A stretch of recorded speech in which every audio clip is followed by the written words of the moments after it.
Senator John McCain of Arizona has been diagnosed with brain cancer. The cancer was discovered when McCain underwent surgery at the Mayo Clinic last week to remove a blood clot above his eyebrow. As President Trump said, Senator McCain is a fighter. I believe deeply that courage plays a role in fighting. If anyone's going to beat this, it's him. Obviously, he is a fighter, and if I were going to war, I wouldn't want McCain on my side. I'd want him leading the charge. We have no choice. We have to repeal and replace Obamacare. I intend to keep my promise, and I know you will too. We shouldn't leave town until this is complete. In an interview with the New York Times published tonight, President Trump launched into an unexpected attack on his Attorney General, Jeff Sessions. Then in this New York Times interview, the president also leaves the door open to firing Robert Mueller as special counsel if this investigation expands. O.J. Simpson less than 24 hours away from a parole hearing, and analysts say it's looking good for him. Simpson is 70 years old. He's been a model prisoner. Case closed. It will be a 4-0 ruling in favor of parole. O.J. Simpson will be paroled, and he'll be a free man on October 1st.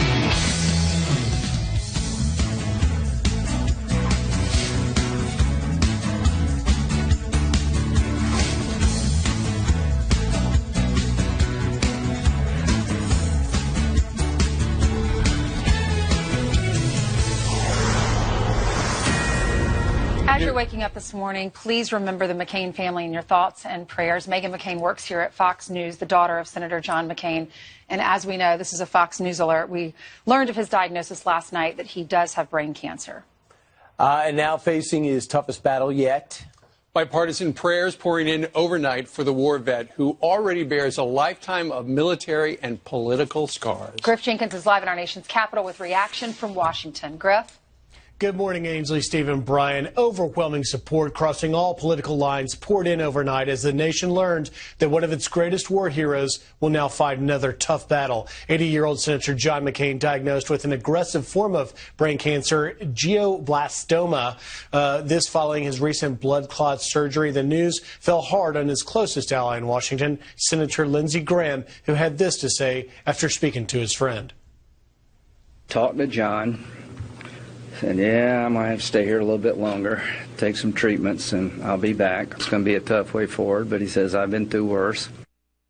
President Trump, who hasn't always had the kindest things to say about McCain, issued this statement of support. Quote, Senator McCain has always been a fighter. Melania and I send our thoughts and prayers to Senator McCain, Cindy, and their entire family. Get well soon. And former President Obama, who defeated McCain in the 2008 election, tweeted this: John McCain is an American hero and one of the bravest fighters I've ever known. Cancer doesn't know what it's up against. Give it hell, John. Senator McCain's office says in a statement last night, quote, Senator McCain appreciates the outpouring of support he has received over the last few days. He is in good spirits as he continues to recover at home with his family in Arizona. The office also added that the senator is confident that any future treatment will be effective. Our thoughts and prayers as this fight just begins, guys. All right, Griff Jenkins, thank you very much. So what happens next? Now what's happening is John McCain and his family are talking about the treatment options, and primarily two things, chemotherapy and radiation. In the past, radiation has diminished brain function, but they have improved the techniques to the point where healthy brain tissue is spared. And so, without a doubt, the folks at the Mayo Clinic are talking to the McCain family. You want to do this? You want to do that? It's up to you. So I guess what was of the tumor, they did remove it. When they found out the clot, they found out what caused it, and that is this.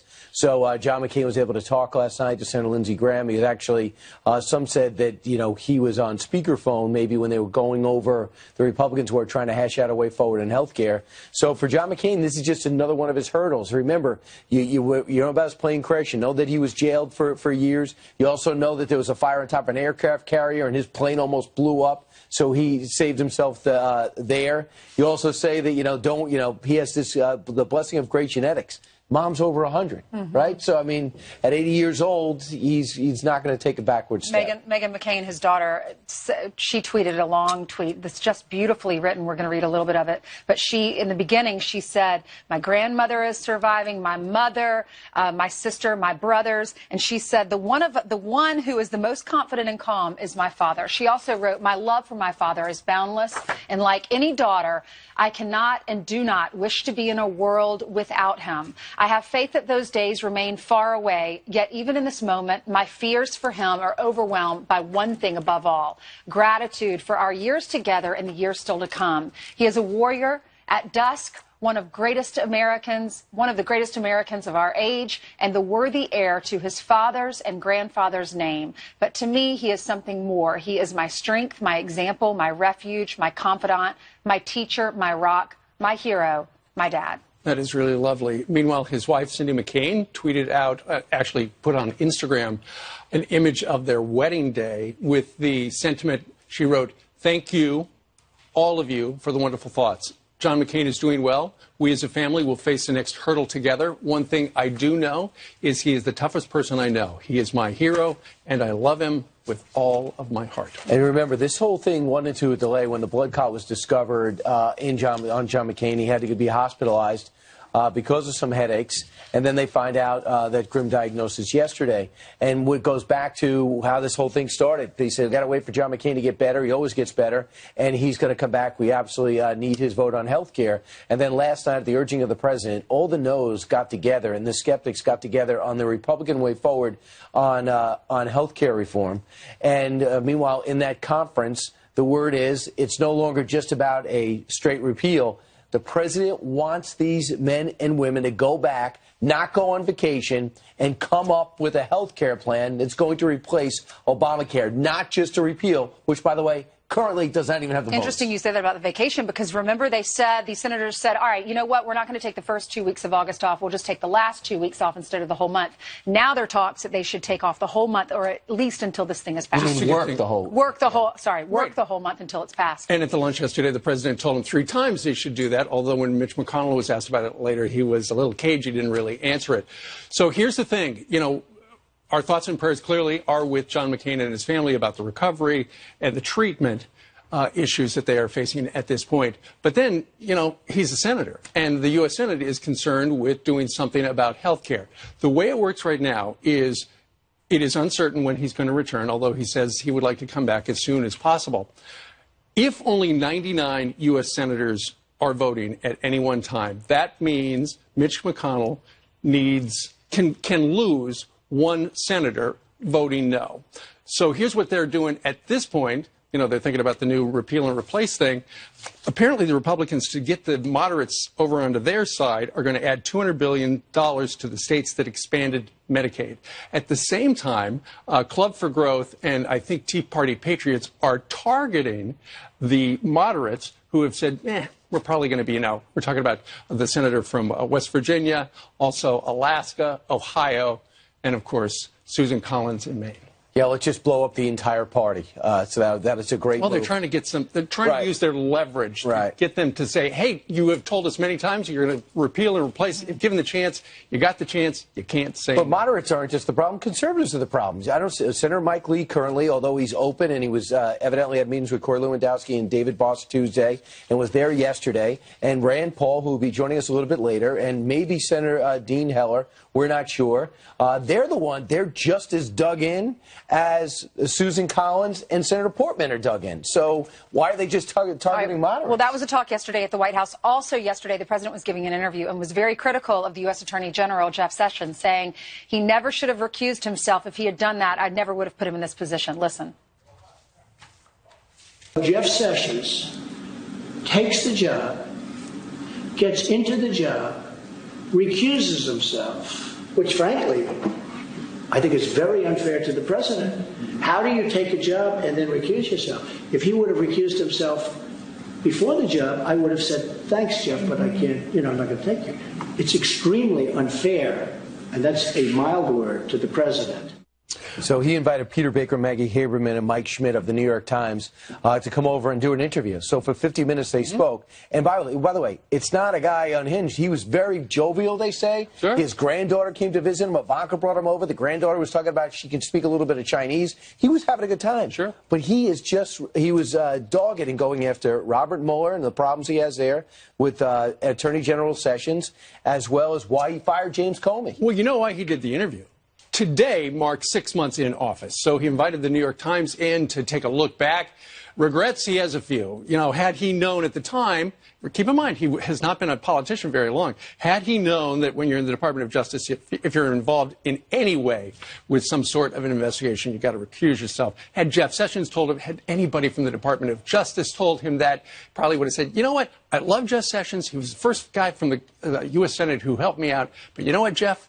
The AG job is not for you. But the problem was, he said he gives bad answers to easy questions. And one of the answers was, have you ever met with a Russian? If he ever looked at his records and saw that he casually met with Kislyak. Oh, during the Kislyak, yeah. That's what led to even Republicans calling for Jeff Sessions to recuse himself. Because he met with that ambassador twice and didn't say it in his confirmation hearings. Sure. You know, the president's just saying what's on his mind, and you know, this is the biggest investigation. This is the biggest thing on Jeff Sessions' table or on his desk, and he's recusing himself from it, and that's what the president is saying. He's saying, you know, it's like you getting a job and getting hired, and you don't do the big project at work. Keep in mind, Donald Trump is a fighter, and he wants people who are on his team who are fighters as well. He doesn't want somebody who's got to fold before they can fight. Let us know what you think. Yeah, Sessions doing a great job. I mean, look what he's doing with deportations. Look what he's doing with crime. Look what he's doing with MS-13. Look what he's doing a fantastic job so far. So I wonder how he's going to take this news. You know who else does a fantastic job? Jillian. She has your headlines this morning. I didn't know you were going to go that route. Good morning. Thank you. He's been in office for 6 months. How long have you been here? 3 months and some change. Are you loving it? Okay. Loving it, by the way. You're doing a great job. Thank you to all of you at home for watching. Good morning to you. Let's start with the Fox News alert. We're just hours away from O.J. Simpson's parole hearing. The former NFL star could soon be a free man just 9 years into his 33-year prison sentence. Simpson was convicted in 2008 of the armed robbery and kidnapping of sports memorabilia dealers in Las Vegas. Today, he will ask a parole board to release him in October. In just a few minutes, we'll speak to Dr. Michael Baden, a forensic pathologist and Fox News contributor. Baden was hired by Simpson's lawyers during his wife's murder trial, of which he was acquitted.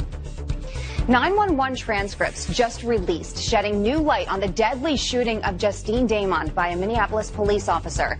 It details the possible sexual assault that prompted Damond to call 911, showing the 40-year-old first called at 11:27 Saturday night, saying she heard a woman screaming for help in the alley behind her home. 8 minutes later, she confirms her address with police and a shot by Officer Mohammed Noor shortly after, who says he was startled by a loud noise. The investigation into the shooting is ongoing. The Supreme Court will allow President Trump's travel ban with some exceptions. The justices letting the ruling from a Hawaii federal judge stand, saying the White House cannot block grandparents and other close relatives of American residents to enter the United States from 6 Muslim-majority nations. But the president did get a partial win on another issue. Justices lifting an order exempting a category of refugees from the travel ban.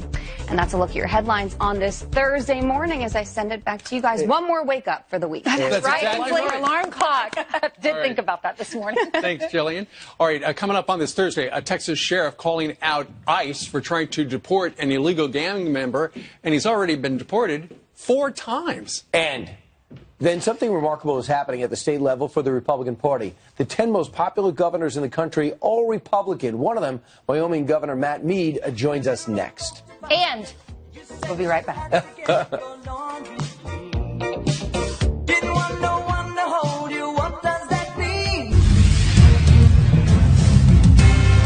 You got a brand new poll list, the most popular governors in the country, and the one thing they have all in common, they're all Republican. So what's their secret to success? Let's ask the third most popular, according to Morning Consult. He is Wyoming Governor Matt Mead. Governor, this is really nice because you got Democrats and Republicans weighing in, and you rank high. What does that feel like? Well, it's great. The Wyoming people are generous. I've got a great staff. We've got great public employees, and, we get to do our hard work in the state of Wyoming. So I'm pleased. These things go up and down, as you know, Brian, but I think it's a testament to really the strength of Wyoming. And, we've been facing some hard times because we're an energy state, and we've been down a little bit, but still we have the determination and are moving forward. So I'm proud of the state of Wyoming, and to be governor of Wyoming is, a privilege of a lifetime for me. Right, and for you, you do work with Democrats and Republicans. In Washington, they don't work with each other at all. How come governors seem to get it so often, or the successful ones, and what happens when they get to Washington? You know, I don't know what happens when we get to Washington, but you're exactly right, Brian. I mean, one of the keys in Wyoming is reaching out to the Democrats, the Republicans, and none of the above, because we're a small state, and, you know, you've got to treat each other with respect, because if you're talking about somebody, that's somebody's cousin, somebody's brother, aunt, uncle. And I think the respect that you have to have, even for those you strongly disagree with, I think is one of the keys that governors really understand as we run our states. It's where we live, it's where we raise our families, and you've got to do it in a respectful way. And when you see what's happening in Washington, Brian, and you know, that unwillingness to reach across the aisle, I certainly seem to think that is hurtful to that process. Right. We have Charlie Baker, number 1, Larry Hogan, number 2, Matt Mead, you, number 3, and North Dakota's Doug Burgum, number 4, and Dennis Dugard over in San Diego, South Dakota, who are ranked in the top 5. If I was to sum up your philosophy of governing, what would it be in a sentence? Well, do the job you're elected to do. Be accountable and keep your promises and work hard and recognize this is not a time for you to be served. This is a time of service. For me, I believe, you know, our founding fathers said, you know, get in, do the job, get out, and make the place a little better. And I firmly believe that. And so that's the role of governor is, you know, there's cause and effect. The decisions you make, you've got to be accountable. And I think that's respected amongst all governors is do your job. Now, you term limit in 2018 in 10 seconds. What's next? Well, I grew up on a ranch in Jackson Hole, homesteaded by my grandparents, and my wife and I have a ranch, and after being in the political business, you know, raising cows looks pretty good to me. All right. Thanks so much. We'll see if you end up in the national scene. It's certainly this type of success and bipartisanship people can learn in D.C. Governor Matt Mead, congratulations, and thanks so much for joining us this morning.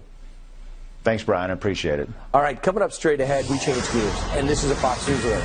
Hours from now, O.J. Simpson could learn if he's a free man. Our next guest became a household name during Simpson's murder trial, Dr. Michael Baden. He has a prediction about what might happen today. And Todd Pyro having breakfast with friends at Kathy's Country Kitchen in Powell County, Kentucky, where the most popular things on the menu are catfish and politics. Catfish tastes better.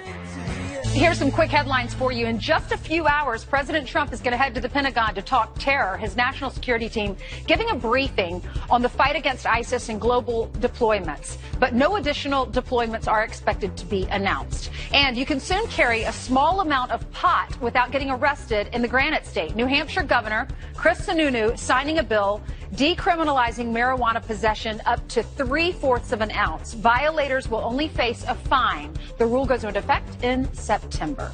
Steve, down to you.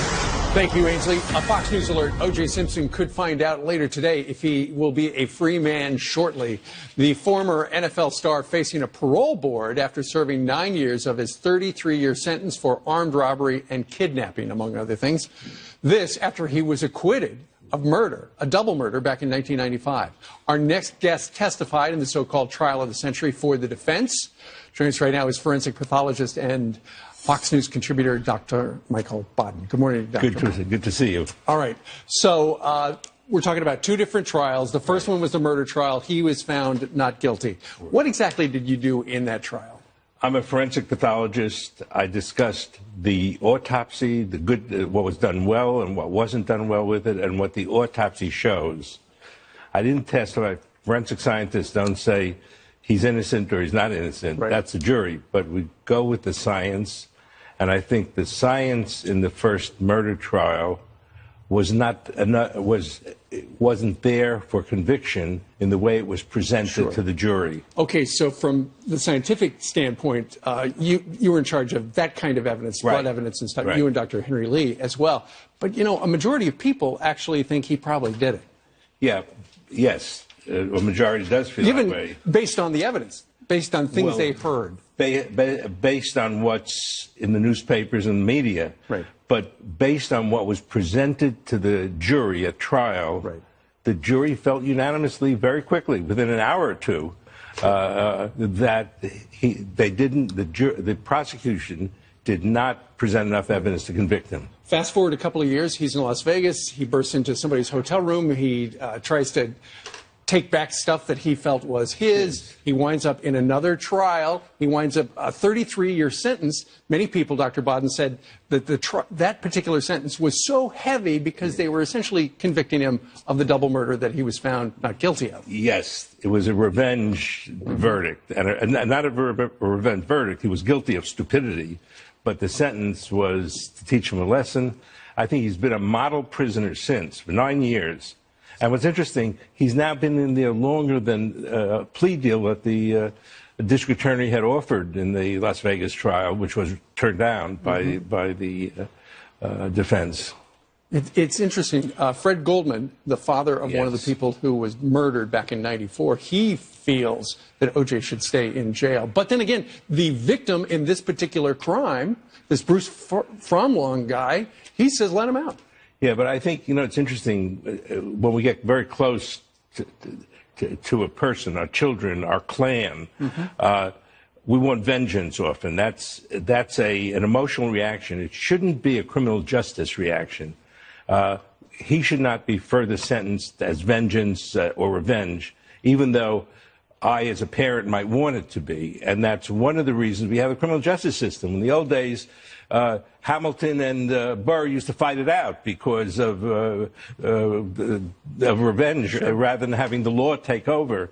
And I think that if he doesn't get parole, it'll be really for revenge and vengeance rather than for what's right in the criminal justice system. Back in '94, it was referred to as the trial of the century. Now they're calling what's going to happen this afternoon in Las Vegas as the parole hearing of the century. Yeah, I've never seen so much interest in a parole hearing. You know what? And it's going to be on the Fox News channel and all the other channels as well. That's terrific, and we'll hope they get it right. All right, we always do. All right.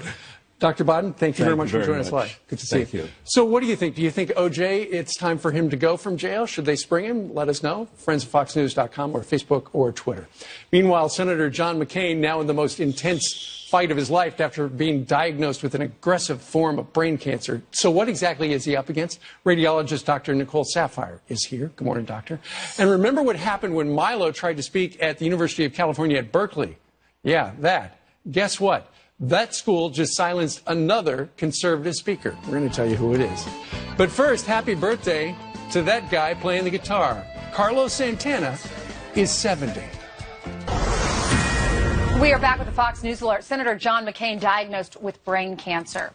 Yup, bipartisan prayers pouring in overnight for the 80-year-old Arizona senator. Former President H.W. Bush releasing a statement almost immediately saying, quote, the Hanoi Hilton couldn't break John McCain's spirit many years ago. So Barbara and I know with confidence he and his family will meet the latest battle in his singular life of service and courage and determination. Senator McCain's presidential running mate in 2008, Sarah Palin, echoing the same sentiment. Listen. Obviously, he is a fighter, and if I were going to war, I wouldn't want McCain on my side. I'd want him leading the charge. I appreciate the strength that he is showing, and he will continue to show, and thankful for him.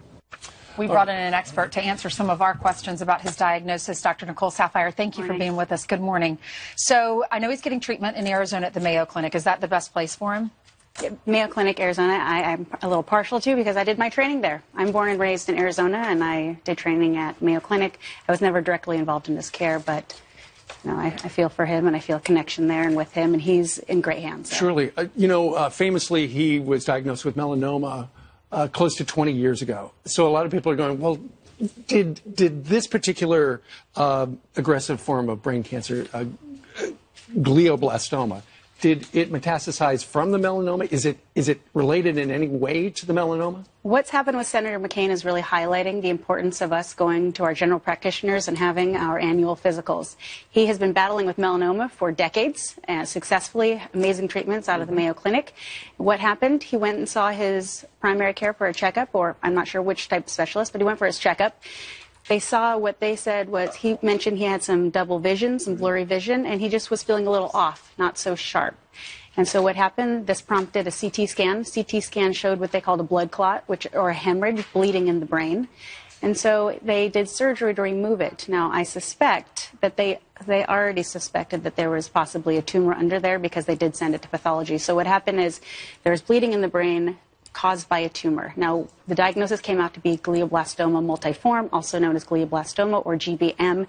This has nothing to do with his melanoma. This is a primary brain cancer. This is not a metastatic brain cancer. So we understand there are 12,400 new cases expected just in this year alone of the same cancer. I understand there's two main strains of it. Both are extremely challenging. What are his options?